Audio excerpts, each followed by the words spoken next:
بسم اللہ الرحمن الرحیم. پروگرام تعلیم اسپیشل کے ساتھ میں ہوں ہارون عباسی.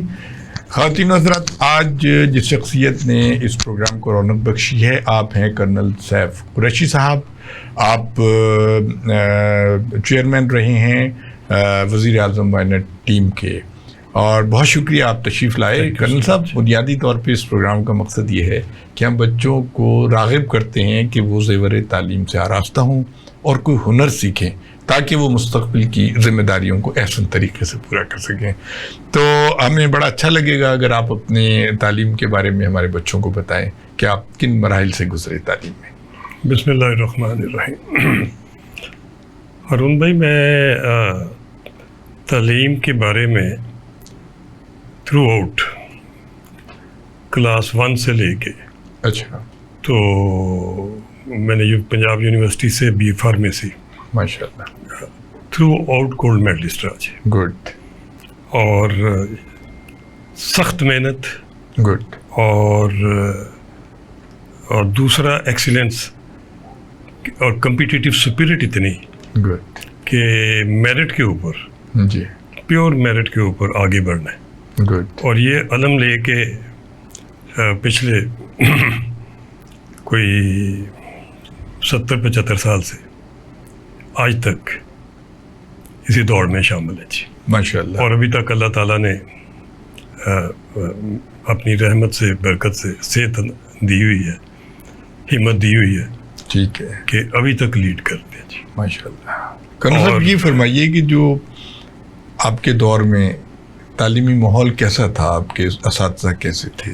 بڑے کمپیٹنٹ اور بڑے کمیٹیڈ ساتھ تھے جی. اچھا, اور وہ یعنی اسکول سے ہی آپ؟ اسکول سے جی. اچھا, وہ میں سمجھتا ہوں کہ اساتذہ اور والدین یہ دونوں اگر کمبینیشن ٹھیک ہو جائے تو پھر, اور تیسرا لیڈرشپ جی, ملک کی لیڈرشپ, وہ لوگ ذمہ دار کہ جن کے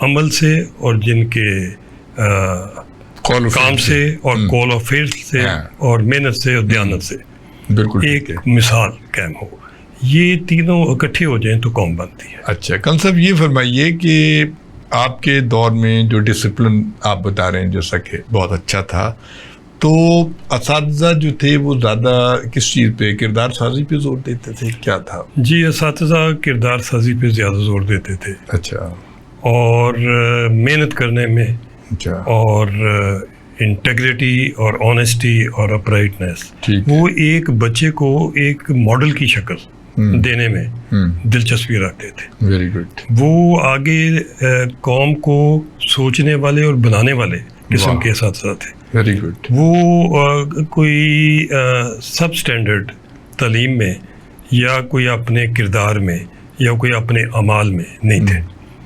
وہ نظر آتے تھے کہ ایک اچھے مسلمان ہیں, اور میں یہ کہوں گا کہ ایک مومن مسلمان کی خصوصیات ان میں پائی جاتی تھی. وہ ان کو اڈہیئر کرتے تھے, ہمارے سامنے مثال قائم کرتے تھے, اور پھر ہم بچے ان کو فالو کرتے تھے. Good. اپنے پیرنٹس کو فالو کرتے تھے اور اپنے اساتذہ کو فالو کرتے تھے. اچھا, یہ بتائیے اس دور میں جیسے کہ آج کل ہم دیکھتے ہیں گلی گلی محلوں میں اکیڈمیز کھل گئی ہیں, ٹیوشن سینٹر بن گئے, آپ کے زمانے میں ایسا تھا؟ نہیں جی, یہ نہیں تھا. ہمارے زمانے میں کتاب پڑھنا تھا. اچھا, بلکہ ہم کمپٹیشن میں کتاب پڑھتے تھے. اور میرے جو کولیگز تھے فوج میں, جب میں آرمی میں گیا میں آپ کو, تو کتاب پڑھنے کا اتنا ہنر تھا کہ اس کے ایک ایک لفظ پرنٹ ہوتا تھا جی, پہلے صفحے سے لے کے آخری صفحے تک. گڈ. پھر ان کے انالیسز, پھر ان کے کمبینیشن, ان کی ایگزامپلز, ان کے سولوشنز, ان کویسچنز کے. تو مجھے جو میرے بہت نزدیکی کولیگ کورس میٹ تھے, جن میں ابھی جنرل خالد مقبول صاحب ہیں, انیس باجوہ صاحب ہیں, اور بھی بڑے بڑے ویل اکمپلشڈ ہمارے, وہ مجھے سیف قریشی کی بجائے جب میں اکیڈمیکلی لیڈ کرتا تھا تو مجھے میری چھیڑ انہیں ڈال دی کہ سیف پریسی. وہ پریسی ہوتی تھی, ہمیں ادھر مختصر کر کے کتاب دیتے تھے. تو بہرحال وہ آج تک, اور میں آئی فیل ویری پراؤڈ ان دس. اچھا قریشی صاحب, یہ فرمائیے کہ اب بچوں میں کھیل کود کا ٹرینڈ کم ہو گیا ہے جب سے یہ موبائل اور کمپیوٹر آیا اور سب کچھ آیا. فزیکل کھیلیں، آپ کے زمانے میں جو ایکسٹرا کریکولر ایکٹیویٹیز تھیں بچے ان میں حصہ لیتے تھے، اس کے بارے میں بتائیے.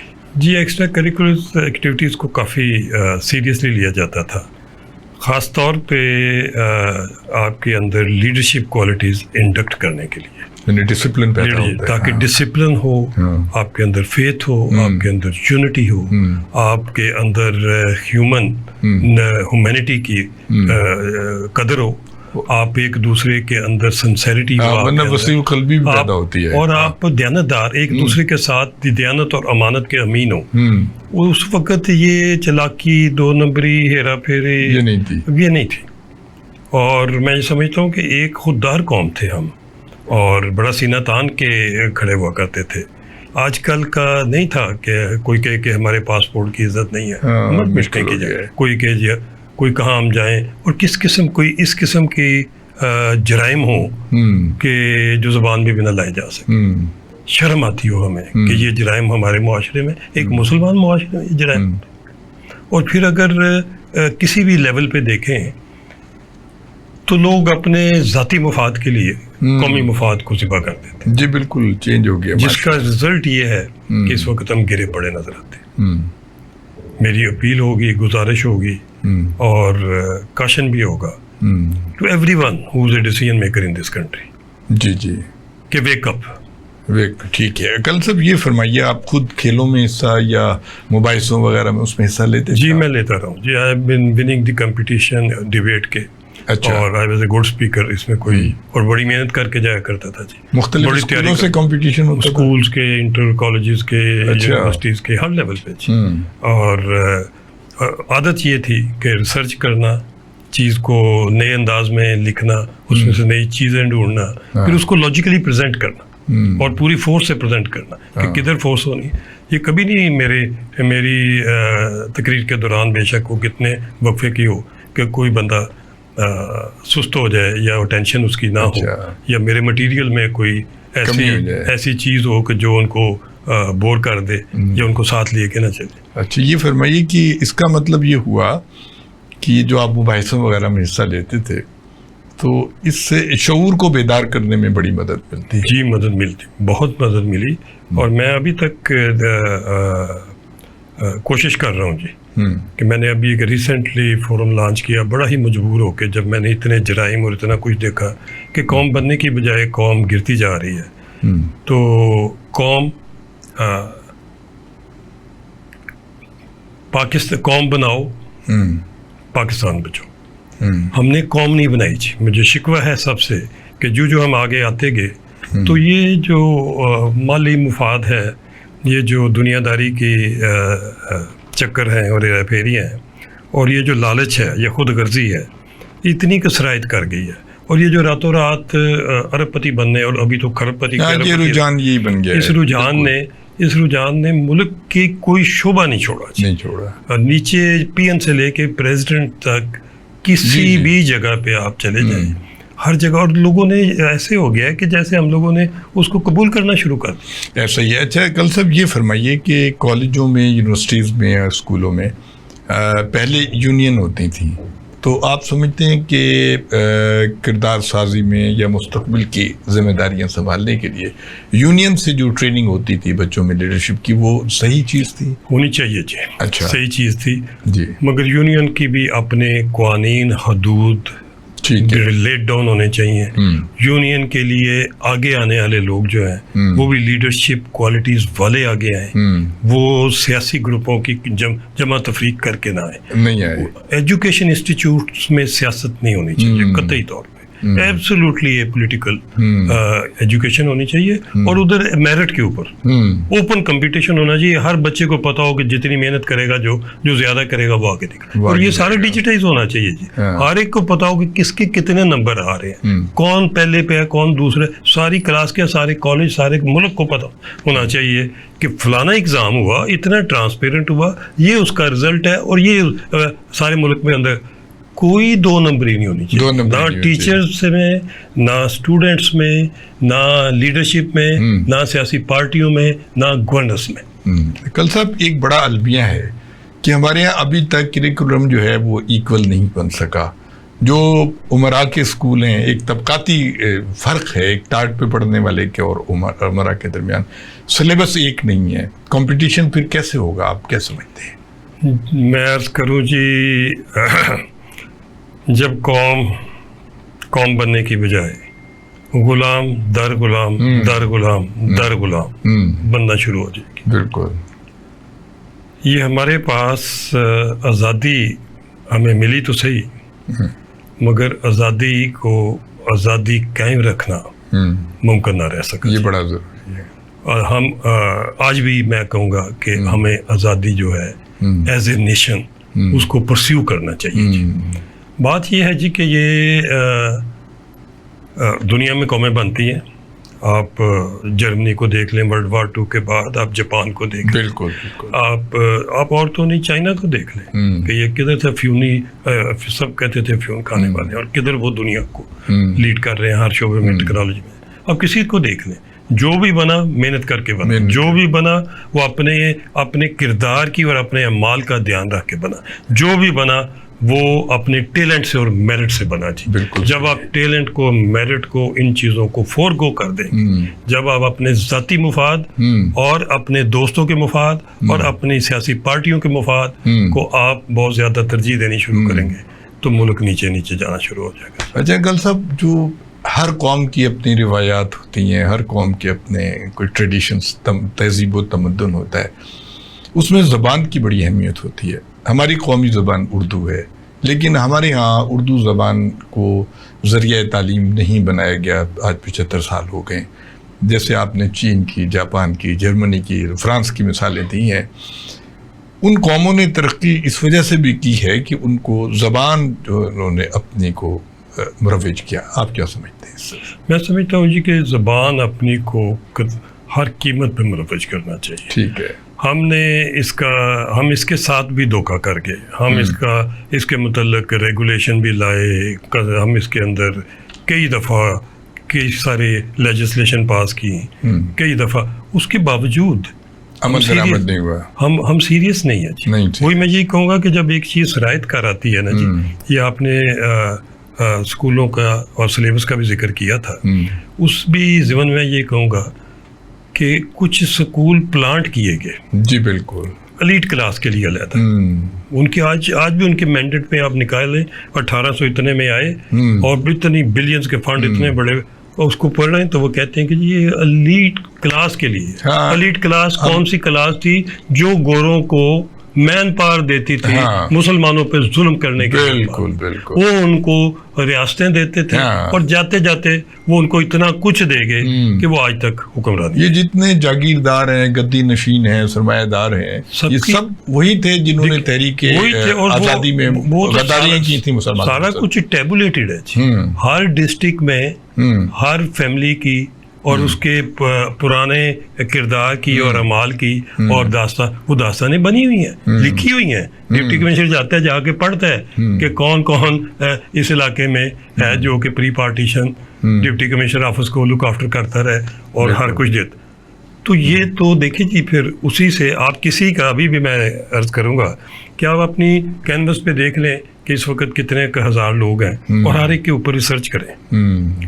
کوئی زیادہ نہ کریں. آپ 1857 سے بھی آگے آ جائیں, بالکل, یا آپ پارٹیشن سے 1940 سے آگے آ جائیں, تو آپ کو نظر آئے گا کہ کوئی ادھر سے آ رہا ہے, کوئی ادھر سے آ رہا ہے, کوئی لندن سے آ رہا ہے, اور پلانٹ کیا جا رہا ہے. پلانٹ کیے گئے, بالکل صحیح بات ہے. وہ پلانٹ کیے گئے, ان کے منصوبے, ان کے نقشے, اس کے مطابق ان کو رول دیا گیا, کمزور کیا گیا. اور ابھی کمزوری اتنی زیادہ کر دی گئی کہ جس کو لوگ خودکشیاں کر کے اپنی جانیں دیں گے, وہ بجلی کا بل نہیں دے سکتے, وہ گیس کا بل نہیں دے سکتے, وہ ٹیوشن فیسیں نہیں دے سکتے. اکیڈمی جو ٹیچروں نے اسکول میں نہیں پڑھانا, اکیڈمیوں میں کھولنی ہے. وہ جو 2 نمبری, وہ اس 2 نمبری کو ابھی برداشت نہیں کر سکتے. کیا جواب دیں؟ 6 بچوں میں جب روٹی پوری نہیں ہو رہی, شام کو کھانا نہیں دیا, لوگ خودکشیاں کر رہے ہیں. تو ہم بحیثیت قوم ہمیں بھی جواب دینا ہوگا جی. بالکل صحیح کہ ہمارے ہوتے ہوئے ہم نے کیا کیا, اپنے انڈیویجول لیول پہ کیا کیا, ہم نے قومی لیول پہ کیا کیا, آیا ہم اس گناہ میں شامل ہو گئے اپنی مفادات کے لیے, اور یا کہ ہم نے اس کے اوپر آواز بلند کی کہ اس کو ٹھیک کیا. بہت صحیح بات کی. کرنل سیف صاحب یہ بتائیے کہ آج کا جو ٹرینڈ ہے سوشل میڈیا کا دور ہے, اور ہم لوگ کیونکہ جیسا کہ آپ فرما رہے ہیں کہ ہماری نیگیٹو سوچ بہت ہو گئی ہے, ہم منفی رجحانات بہت بڑے ہیں کرپشن کی وجہ سے اور دوسرے, تو ہم سوشل میڈیا کا صحیح فائدہ اٹھانے کی بجائے نیگیٹیوٹی بہت زیادہ آ گئی ہے. یعنی بچے وہ چیزیں دیکھ رہے ہیں کہ جو یعنی نالج, جیسے کہ آپ نے فرمایا کہ آپ کے اسکول کے زمانے میں کالج میں کتب بینی کا بڑا شوق تھا, اب بھی ٹیبلٹ پہ اس پہ بچے پڑھ سکتے ہیں کتاب, لیکن وہ اور چیزیں دیکھتے ہیں, اور اس کی یہ بڑا ٹرینڈ غلط ہو رہا ہے. اس کو کیسے قابو کر سکتے ہیں؟ دیکھیے جی, کسی چیز کو بھی قابو کرنے کے لیے ہارون بھائی لیڈرشپ کو مضبوط ہونا پڑتا ہے, اور ان کو لمٹس یعنی مانیٹرنگ لیجسلیشن اور لمٹس حدود مقرر کر دینی پڑتی, ان کو کھلا نہیں چھوڑنا پڑتا. بالکل ٹھیک ہے. آپ نے ایک دور میں آ کے ٹی وی اسٹیشن پہلے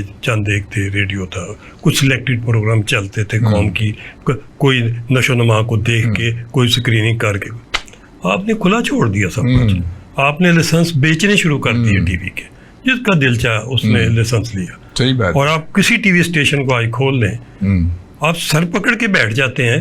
آپ ایک ایڈورٹائزمنٹ کو ایک دن میں سارے ٹی وی اسٹیشن لگا لیں تو کم از کم 200-500 دفعہ دیکھتے ہیں. آپ کا وقت ضائع ہوتا ہے, قوم کا وقت ضائع ہوتا ہے. ٹی وی اسٹیشن کا ایئر ٹائم بڑا قیمتی ہے. آپ قوم کو بنائیں, آپ اپنے جیب کو بنانے کے بجائے کوئی دھیان ادھر بھی دیں. آپ کوئی سوچیں کہ آپ قومی لیول پہ کیا کنٹریبیوٹ کر رہے ہیں. اشتہاروں کی بات علیحدہ, اس کے علاوہ بھی کہ آپ کے جو سوشل میڈیا ہے, سوشل میڈیا پہ آپ نے کیا کنٹرول رکھا ہوگا. آپ یوٹیوب کھولیں, گند نظر آتا ہے, ننگی تصویریں نظر آتی ہیں, وہ چیزیں نظر آتی ہیں جو کوئی گھر کی ماں بہن بچے کھول کے دیکھ رہے ہیں, آپ خود کھول کے دیکھ نہیں سکتے. اگر آپ نمازی ہیں, اللہ کے آگے جھکنے والے ہیں, تو آپ خود دیکھ کے فوراً اس کو کہتے ہیں کہ یہ, اور کھلم کھلا ایک معاشرے میں اس قسم کی برائی اور اس قسم کی کہنا چاہیے گناہگاری یا بدکاری پھیلائی جا رہی ہے. بالکل. کہ اور اس کو اتنا کہ پھیلا دی ہے کہ اس کا اثر ہو رہا ہے جی. ابھی ہمارے معاشرے میں اس کے کانسیکوینسز ہو رہے ہیں. ابھی وہ جرائم جو کبھی آپ اس ملک میں سوچ نہیں سکتے تھے, وہ نظر آتے ہیں. ابھی آپ کو اس میں زبان پہ لانا نہیں چاہتا, بالکل ہر قسم کی ہر قسم کی برائی کی جاتی ہے, اور جس کی سزا سنسار ہے وہ بھی کھلے عام کی. بالکل صحیح ہے. کل صاحب آپ نے بہت صحیح فرمایا کہ کرپشن جو ہے یہ بڑی بنیادی چیز ہے. آپ یہ دیکھیے کہ جو اشتہارات کی آپ نے بات کی, جو ہم ٹیلی ویژنس پہ اشتہارات دیکھتے ہیں, اس میں ایسی پروڈکٹس کے اشتہارات آ رہے ہوتے ہیں جو صحت کے لیے انتہائی مضر ہوتی ہیں. ایسی کریمیں خواتین استعمال کرتی ہیں جس سے کینسر بھی ہو سکتا ہے. ایسی دوائیں ایجاد ہو گئی ہیں, اس پہ بھی کوئی پابندی نہیں ہے. ایک تو یہ جی کہ پابندی لگانے والوں کا مجھے سمجھ نہیں آتی. جی ٹیکس ملتا ہے, ہمیں پیسے ملتے ہیں. آیا جی یہ پیسے, میں یہ عرض کروں گا, آمدنی کا ذریعہ ہے. پیسے کوئی تھوڑے ہیں. کوئی اوپر والی ایلیٹ کلاس جو ہے, اس کے جو 10-20 ہزار بندے ہوں گے اس ملک میں, وہ کو بھوکے ننگے ہیں. ان کو کوئی زمینوں کی کمی ہے, کوئی پراپرٹیز کی کمی ہے, کوئی عہدوں کی کمی ہے, کوئی ان کو سر کے خطاب کی کمی ہے, کوئی ان کے جو وسائل پڑے ہوئے ہیں اندرون ملک اور بیرون ملک اس کی کمی. یار کس چیز کی کمی ہے؟ صرف کمی ہے ایمان کی. ہاں بالکل بالکل, ایمان کی, اللہ کے آگے سر جھکانے کی. یہ حساب لیا جانا ہے, ہر ایک سے لیا جانا ہے. یہی تو بھولے ہوئے ہیں. آپ نے اپنی حیثیت میں, ذاتی حیثیت میں, آپ نے سیاسی حیثیت میں, آپ نے جس بھی حیثیت پہ آپ تھے اس میں آپ نے ملک کے لیے کیا کنٹریبیوٹ کیا. بالکل ٹھیک ہے. خواتین و حضرات, آپ کرنل سیف قریشی صاحب کی گفتگو سن رہے ہیں. بڑی زبردست باتیں کر رہے ہیں. انہوں نے بہت انفارمیٹیو بھی ہیں اور اس میں نصیحت بھی ہے نوجوانوں کے لیے, اور بڑی گائیڈنس اور رہنمائی بھی ہے. ہم ایک وقفے کے بعد دوبارہ حاضر ہوتے ہیں. جی خواتین و حضرات, آپ کرنل سیف قریشی صاحب کی گفتگو سن رہے ہیں. کرنل صاحب, بڑی عجیب بات ہے کہ آپ نے فارمیسی میں ایم ایس سی کی اور اس کے بعد آپ فوج میں آ گئے. آپ ذرا فارمیسی کے بارے میں ہمارے بچوں کو بتائیے، کیونکہ آج کل بچے بڑے کنفیوز ہیں کہ ہم کون سا سبجیکٹ اختیار کریں کہ ہمارا فیوچر جو ہے وہ تابناکی اس میں پیدا ہو جائے. تو فارمیسی کے بارے میں ذرا بتائیے. ہمارے دنوں میں بی فارمیسی. Be pharmacy. اچھا. میں بی فارمیسی کے تینوں کنزیکٹیو سال لیڈ کیا، گولڈ میڈلسٹ تھا. تو جب 65 میں بی فارمیسی ہوئی، مکمل ہوئی، تو جنگ لگ گئی. آپ نے پنجاب یونیورسٹی؟ تو جنگ لگ گئی جی. اچھا. جنگ لگی، کیجولٹی زیادہ ہوئیں، ایک فوجی ٹیم آ گئی. میں فارمیسی کے ڈپارٹمنٹ کا سیکٹری بھی تھا جی، یونین کا. اچھا، یونین کی. تو میری ذمہ داری لگی کہ میں نے یونیورسٹی میں باقی سب کو موبلائز کرنا ہے، موٹیویٹ کرنا ہے کہ فوج کے لیے نام دیں. حال سارا بھرا ہوا تھا. خیر میں نے اپنا رول ادا کیا. فوجی افسر یونیفارم میں آئے تھے، وہ نام لکھ رہے تھے. انہوں نے یہ فیصلہ کیا کہ فرسٹ وار کورس ایک رن کریں گے 6 مہینے کا، 2.5 سال کا نہیں. عام طور پہ پی ایم میں 2-2.5 سال کا ہوتا ہے. گریجویٹ لیں گے، گریجویٹس کو لیں گے تاکہ ان کو گریجویشن کی ڈگری پی ایم میں نہ کرانی پڑے. اور 6 مہینے ہم ان کو عسکری ٹریننگ دیں گے اور کمیشن دے دیں گے، اور تاکہ فوری طور پہ انڈکٹ کیا جا سکے. تو پہلا جو وار کورس تھا، میں نے پہلے سوری آپ کی قطع کلامی ہو رہی ہے جی.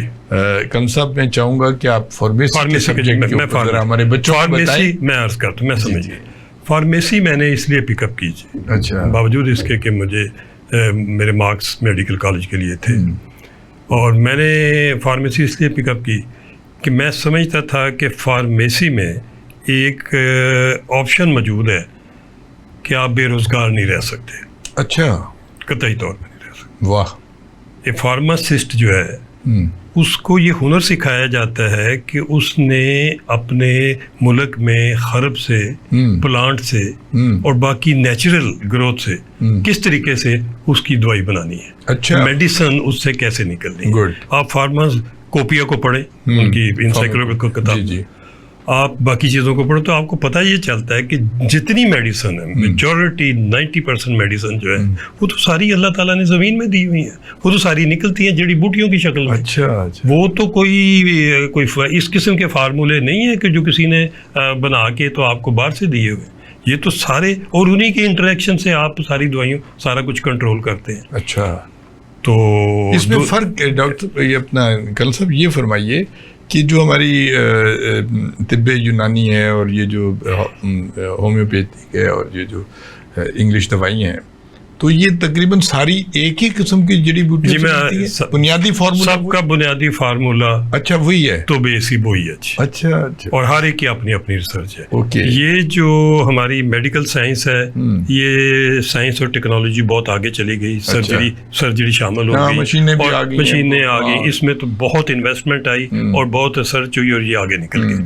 مگر باقی جو ہیں آپ کی ہومیوپیتھک کی یا آپ کے حکما کی یا آپ کے دیگر جتنے بھی ہیں، یا چائنیز میڈیسن، چائنیز نہیں فالو کرتے آپ کی یورپین کا، تو تقریباً سب کے سب میڈیسن جو ہے ہر ایک کے سائنٹسٹ نے اپنی ریسرچ کر کے تو اس کو بہتر سے بہتر شکل دے گی. اللہ پاک نے جہاں ہمیں دنیا میں بنایا ادھر ہماری بیماریوں کا علاج بھی. سبحان اللہ.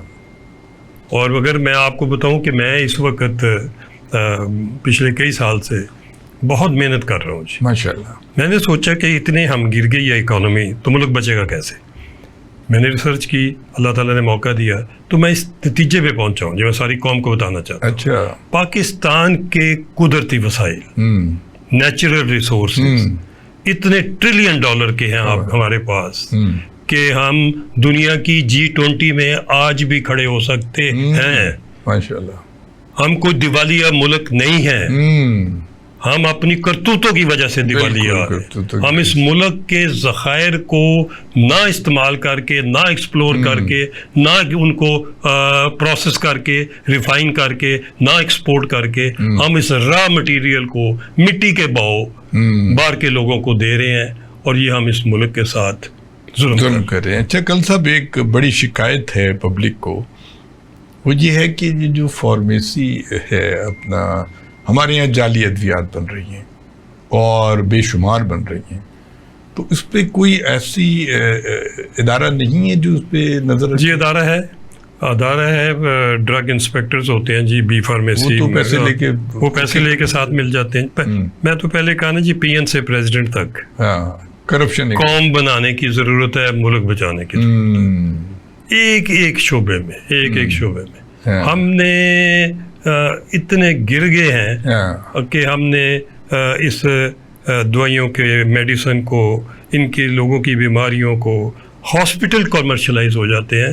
آپ کو بیماری کچھ ہوتی ہے، وہ آپ کو ویسے علاج کچھ اور ہو رہا ہے، علاج کچھ آپ لمبا ڈال دیتے ہیں. وہ آپ کو خام خواہ جو 10 دن میں چیز ٹھیک ہو جانی ہے، وہ 2-3 مہینے آپ کو چکر. بہرحال میں یہ عرض کروں گا جی کہ دوائیوں کے اندر جو 2 نمبری ہے اور جو دوائیاں سب سٹینڈرڈ ہیں، یہ بہت ہی سنگین قسم کا، کیونکہ یہ تو قوم کو موت دینے کی والی بات ہے. یہ تو آپ دوائی نہیں بیچ رہے، موت بیچ رہے ہیں. کہ جس آدمی کو ایڈوانس قسم کی النس ہے، اس کو صحیح دوائی، اس کو کیور کرنے کی بجائے وہ پیسے بھی خرچ کر رہا ہو اور وہ دوائی کی بجائے مٹی کھا رہا ہو. بالکل صحیح بات. تو ہمیں اس کی لیجسلیشن سخت کرنی چاہیے اور ہمیں بڑی امپلیمنٹیشن جو ہے اس کی. دیکھیے نا، اس وقت ہمیں مار کیا پڑ رہی ہے، پلاننگ بڑی ہو رہی ہے. پلاننگ میں بڑے بڑے اچھے آپ کے پاس لوگ ہیں، مگر وہ ساری کاغذی پلاننگ ہے. پلان بنتے ہیں، امپلیمنٹیشن کوئی نہیں ہے زمین کے اوپر، وہ ڈوب جاتے ہیں. ہم ان کو روزانہ ہم لاکھوں روپے خرچ کرتے ہیں ان کو میڈیا کمپین کرنے کے لیے. اپنی فوٹو بھی اترواتے ہیں، اناگوریشن بھی کرتے ہیں، اور اس کا سارا ہم فائدہ لیتے ہیں کہ ہم نے یہ بھی کر دیا، یہ بھی کر دیا، یہ بھی کر دیا. بالکل. کبھی جا کے یہ بھی سوچا کہ زمین پہ ہے کیا. ایک میں آپ کو اور انٹرسٹنگ چیز،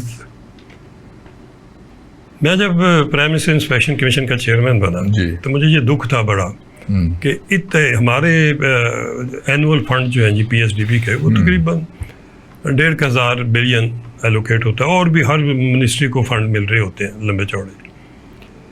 تو میں نے اپنے اسٹاف کو، میرے ساتھ ایک بڑے اچھے ممبر تھے، آج کل وہ جوائنٹ سیکرٹری ہیں لا منسٹری میں، عمر عزیز. ان کو میں نے کہا کہ اکوپمنٹ لے کے دیا سارا، میں نے اس کو ویڈیو کا، اس کا، ہر چیز کا مانیٹرنگ کا. میں نے کہا جتنے ہوئے ہیں شروع ہو جاؤ کہ کس منسٹری نے کون سا پروجیکٹ بنایا ہے، تو اس کی ویڈیو بنا کے لاؤ، اس کی ڈیٹیل بنا کے لاؤ کہ کتنے پیسے ملے، کس ٹھیکیدار نے بنایا، کب اپروو کیا. ایک ہوتا ہے جی اس کا P1 جب P2 وغیرہ شروع، اور ایک ہوتا ہے P4. اچھا. P4 کیا ہوتا ہے کہ جب کمپلیٹ ہو جائے تو آپ جا کے معائنہ کریں اور اس کو فائل میں لگائیں کہ یہ کیسا بنا اور کیسا نہیں بنا. وہ اس کی کمپلیشن رپورٹ ہوتی ہے. P4 ہمیں ملے نا کسی کا بھی، تو پھر ہم خود شروع ہو گئے کہ P4 دیکھے چل کے کہ بنا کیا زمین پہ. ایسے خوفناک قسم کے رزلٹ آئے کہ میں آپ کو اپنی زبان پہ نہیں لا سکتا. اور ابھی حالت کوئی اس سے بہتر نہیں ہے. چیزیں ٹھیک کرنے کی بہت ضرورت ہے. پیسے دیتے ہیں تو یہ بھی دیکھیں کہ نیچے پروجیکٹ بنا بھی ہے کہ نہیں بنا. اب بنتا کچھ نہیں ہے، جو بنتا ہے وہ اس کا آدھا 75 حصہ لوگوں کی جیب میں چلے. بند کریں اس کو، یہ ملک اور سسٹین نہیں کر سکتا کہ یہ جیبیں بھروائے. جی کنر صاحب، آپ وزیر اعظم معائنہ ٹیم کے چیئرمین رہے. آپ یہ فرمائیے کہ تعلیم کے اوپر جو ہے اتنی کم توجہ کیوں ہے، اتنا کم بجٹ کیوں ہے؟